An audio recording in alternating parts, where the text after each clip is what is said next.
Stormwater ponds are engineered devices created to manage water from storm events, preventing flood and reducing runoff pollution.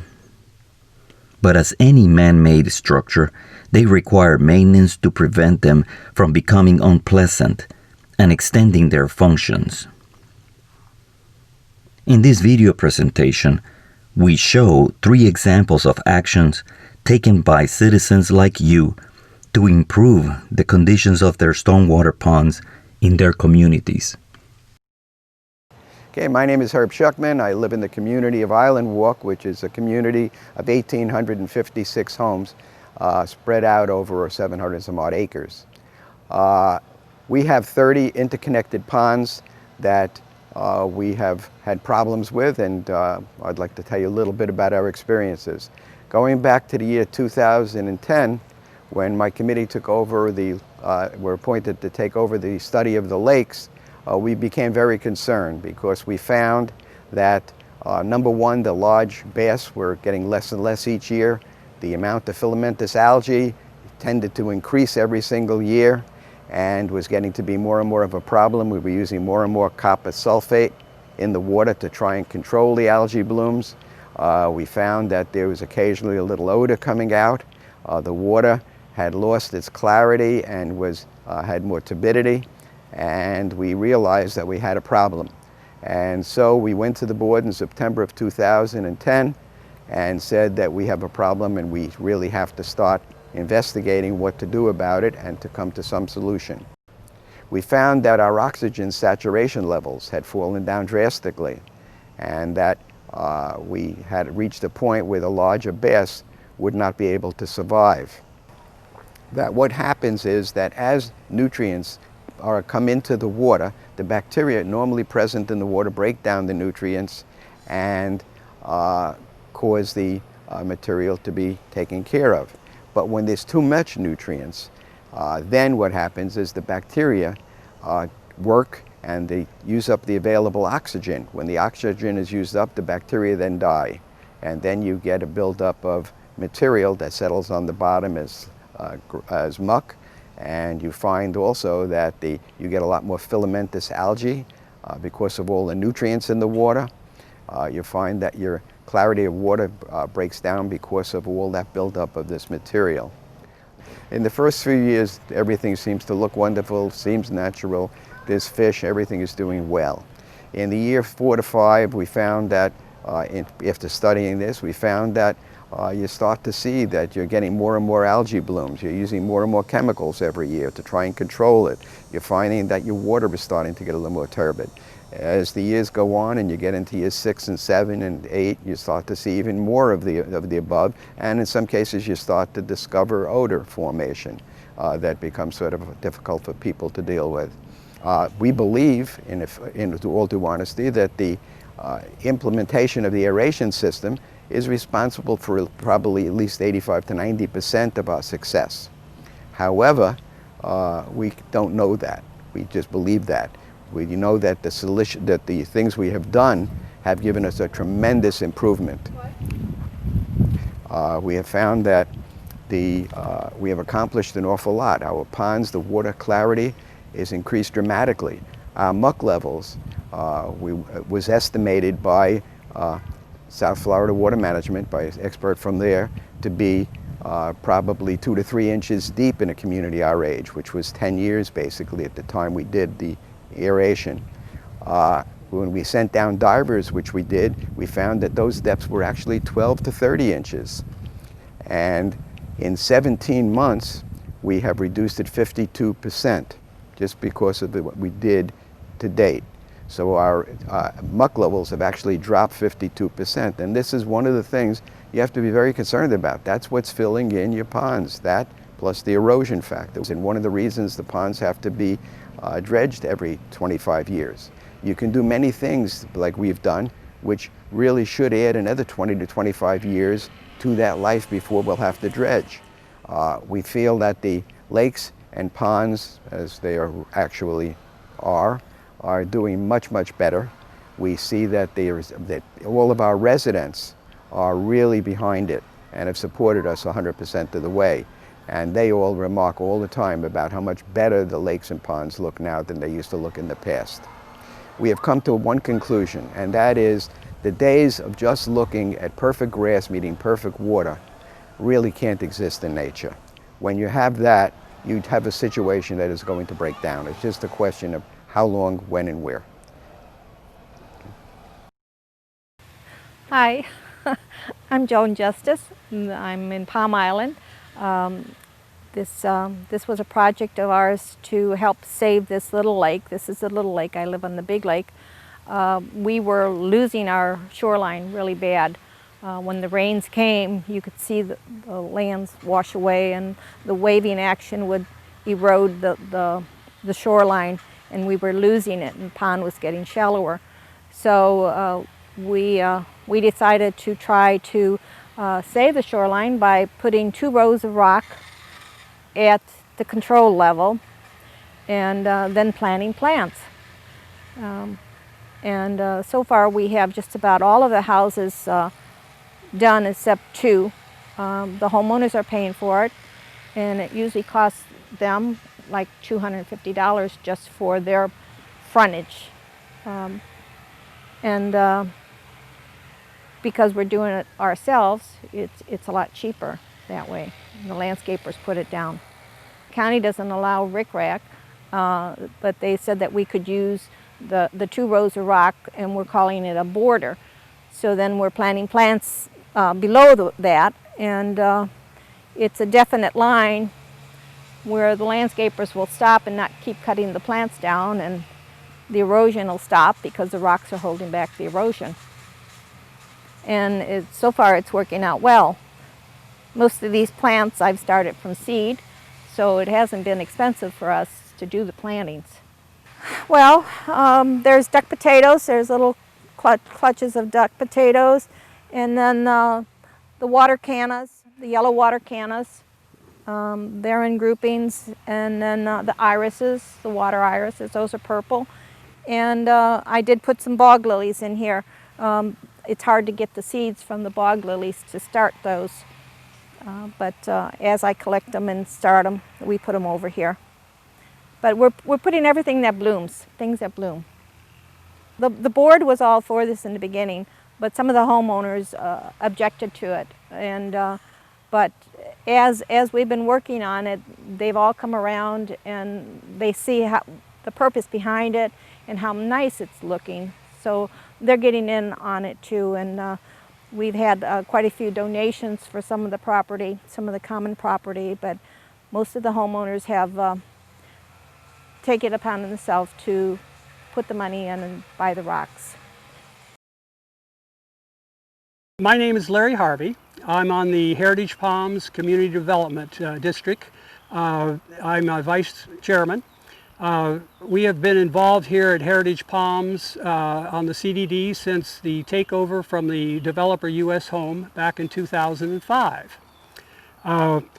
And we found that we're probably faced with the same situation that many of the communities in Southwest Florida are finding themselves in now.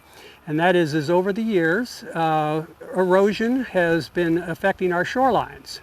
And the 2 principal ingredients for creating the erosion have been the wave action. This is where you have the high waves coming in off of the lake and then beating against the shoreline, and eventually over a period of time eroding away the shoreline. In many cases, sometimes threatening residential property that is adjacent to the lake shoreline. In addition, you also have sheet water runoff, which causes erosion. And this is the water runoff similar to what you think perhaps like with the Colorado River and the Grand Canyon. The water accumulates in between the buildings on the low spots. The gutters that have the downspouts, they're all centered into one given location, and during heavy rain that water then forms, and as I say, like a little river, goes down and it washes out the shoreline down on the shoreline of the lake shoreline. So you have the two principal ingredients then for causing the erosion, and that is the wave action from the lake itself and then sheet water runoff. When the CDD came on board in 2006 after the turnover, and the CDD board was formed that is made up of residents from within the community, I being living here in Heritage Palms, we were asked by the developer, U.S. Homes, to take over the operational permit from the South Florida Water Management District, which previously had issued the constructional permit to U.S. Home. When we were asked to do this, we were looking at our lake shorelines, and we said these shorelines they have tremendous escarpment, the vertical drop-off on the lake shoreline. In other words, it's caused by the erosion. And we said there's many of the lakes out here that we don't think comply with the original permit, which requires that you have a 4-to-1 slope down to the shoreline, and then actually that 4-to-1 slope actually goes into the lake for a certain distance, and then it turns into a 2-to-1 slope as it goes out into the middle of the lake. Many of the lakes in with that escarpment and everything exceeded that 4-to-1 slope, and we said we're not going to accept this permit because we're assuming all responsibility from U.S. Homes at that time. We then said, okay, what are the best methods for going ahead and correcting this shoreline? And there are many different ways of restoration as far as shorelines are concerned. The first one and the cheapest one that comes to mind is called basic restoration. And this is nothing more than bringing in some heavy equipment, putting a shovel or a scoop out into the lake, pulling it up to the shoreline, packing it down, shaping it, packing it, and then going ahead and putting sod on top of it. Unfortunately, U.S. Homes had done this about 6 months before we took over, before they turned it over to us. Within that 6 months, a heavy rain came, washed all the sod out, and the shoreline was back to its original state. So basic restoration is, while it's cheaper, it is a short-term solution to the problem as far as repairing shorelines. So with that, we said, okay, we need to find something else. The other alternatives that you have are riprap. And we have an example of riprap on this lake across the way, and it's very effective in certain areas. And so we utilize some riprap, very minor, and then we also have bulkheads. And we have an example of the bulkheads on this particular lake also that were put in by the CDD in combination with the Master Association. Again, this serves a specific purpose, but it's very expensive to do, and it's limited on how much you can do. For instance, the code for South Florida Water Management District says you cannot have a hard surface. Bulkheads and riprap are considered hard surface, and you cannot exceed 40% of the perimeter of a lake with a hard surface restoration. Lee County is they use 20% as their guideline. You cannot exceed 20% of a lake's perimeter in a hard surface. Lee County happens to consider geofilter tubing, which we're going to talk about, and that's the main purpose for why we're here this morning, is to learn about geofilter tubing, or as I'll refer to as GFT. And there is nothing more. I will show you that it is relatively inexpensive in comparison with the other two, the riprap and the bulkhead. Geofilter tubing process is one where they put a base bag down of a heavy of a woven material, a plastic type woven material. They lay it out. They then put another smaller bag on top of that called the fill bag, which is of a woven material. They then, using a 3-man crew, will put a boat in the water.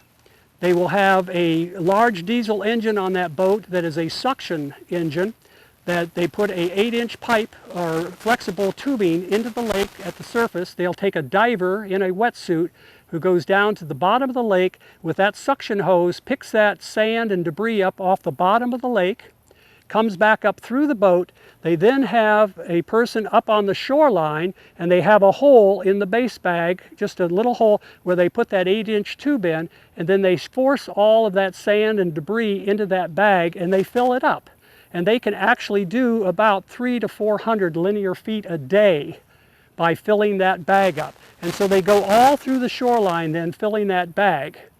They then come back and they take the fill bag, which is a smaller bag, and that's the bag that's the unwoven material. They filled that bag. After all that is done, they come back and they slit the fill bag, which is now filled with all sand and foam, or the contents of the bottom of the lake. They break that bag and then they spread it out, and it's almost all sand at this time. And that is where you're gaining back the 4-to-1 slope. And with that, once the sand is spread out, and you've regained that 4-to-1 slope. They then bring in a sodding company who goes ahead and lays out, in this case, Floratam sod, and that covers all of the base bag plus the incline from the sand that forms the 4-to-1 slope, and that's what you see then is the sod that has been placed back on here. If U.S. Homes had gone ahead and put in littoral plants when they put this in, that we would not have had the escarpment that we have on all our lakes. This is something now that is required by code. Lee County requires it, and in 2005 the city of Fort Myers required it. At the time that U.S. Homes built this complex, 1998 to 2001, the city of Fort Myers did not require littoral plants. They do now. I think that pretty well wraps up our exposure here to at Heritage Palms as far as the use of geofilter tubing, why we did it, where we did it, and some of the pluses and the minuses of geofilter tubing. I guess I would just like to conclude for communities who are finding themselves in a situation where they have escarpment on their shorelines and they're looking at it and it's threatening the property values and it's threatening the other aspects of their residential areas and other parts of their community, is to go ahead and you can contact South Florida Water Management District, Lee County. If you happen to be in an unincorporated Lee County, contact them. They have guidelines and suggestions as far as for restoration of shorelines.